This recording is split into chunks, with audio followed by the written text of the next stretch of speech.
Hello, this is Seven Phillips, and I'm here to talk about being unavailable to be in a relationship. One of the ways is that you can be physically unavailable. Perhaps maybe you live in different cities or you live a long distance drive away. It just makes it very difficult to show up on a regular basis to get to know somebody. You could even be living in the same city and be physically unavailable to be in a relationship. And this might be, let's say someone is overworking or obsessed with something going on in their life that's all-consuming, and yet trying to be in a relationship or get to know somebody, it makes it very difficult. So it's one thing to consider about being physically available is actually just showing up for the relationship in a general way.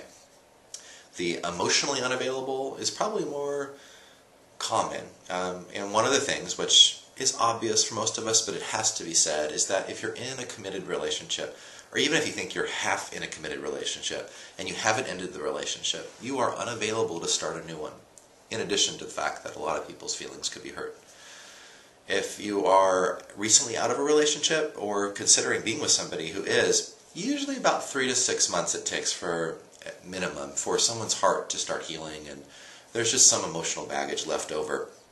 So you might want to just consider this when getting to know somebody. And some of the general warning signs could be that, if someone has only had short relationships throughout their life and never really any long relationships, could be indicative of having difficulties with intimacy.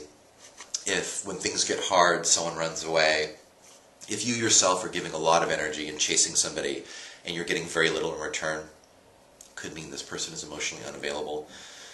There could be something going on in somebody's life, a significant loss, significant stress. And just by default, that person is less available emotionally to be in a relationship. Also, somebody might have a difficult time taking it to the next level. You maybe perhaps are bringing up the conversation about moving it forward, and there's continual resistance to even having a conversation, let alone moving forward. You might want to consider the person may be unavailable emotionally.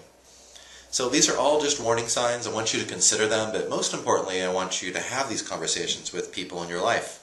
So I would love to hear from anyone who maybe you yourself are unavailable or have been unavailable, or perhaps you're out there dating or in a relationship with some people who don't seem to be too available. I would love to hear your experience about this.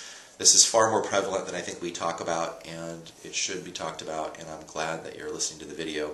Please take care of your hearts. Talk to you later.